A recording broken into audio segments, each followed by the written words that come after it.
So if you're like me at all and you want to inspire change, you want to do something ambitious, you want to make a difference either in the lives of those around you, or you just want to express yourself and get that fulfillment that comes from knowing you've tried your best.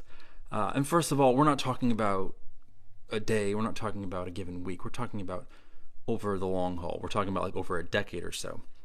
This is the number one thing, probably the number one thing that's completely stopped me and has gotten in the way.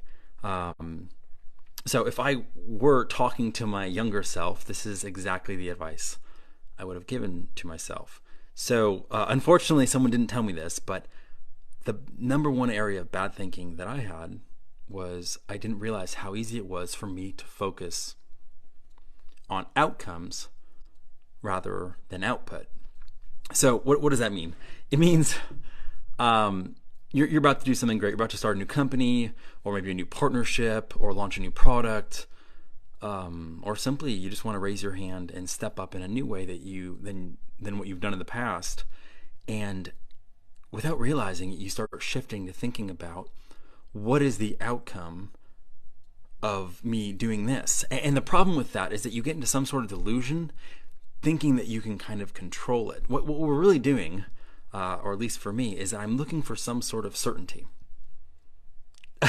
I'm looking for some sort of guarantee that if I step out, if I step up, if I launch, if I publish, that something good will happen, right?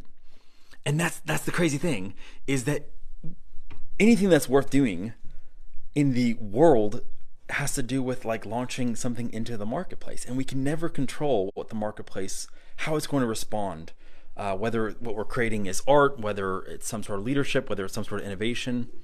But the output, on the other hand, is something you can't control. If you're a writer, you can write every single day. If you are a musician, you can control the times that you record, the songs that you write, how often you want to publish and post that. You can control the output. You can control your output every single day. You can control your output every single week. But you can't control the corresponding outcome from those outputs.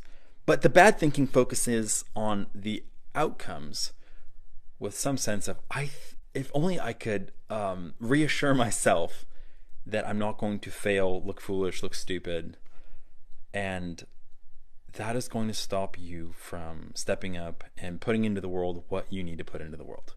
So if there's something right now in 2023 where you're like, you know what, I'm not completely satisfied right now, I'm not really completely fulfilled, whether it's stepping out and doing something on YouTube, whether it's just at your current job, but you think that you can offer more value by offering more services or something like that, solving a bigger problem. I would encourage you, focus on what it is that you can control. Focus on the outcomes.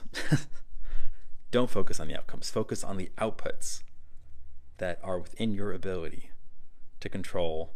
And this year is going to be awesome. So the antidote to the bad thinking is, again, outputs. You can control those. The outcomes, you just got to get comfortable with the uncomfortable. I always think of it as like a dance. It's like this dance with the tension of what you can't control. You may never get reassurance. You may never get certainty. And there are certainly no guarantees that what you do is going to work. And my question to you is, if there was a guarantee, would it really be worth living? Like would life be worth living if you knew that you were going to accomplish all your dreams in the way that you set out to do? I think the life of adventure comes because we don't know. It comes because we assume risk, and sometimes there's payoff and other times there's not. Sometimes there's promotion, other times there's setback. And it's dancing with that unknown that is something that you need to be comfortable with. So that's my challenge to you today. Get comfortable with the uncomfortable.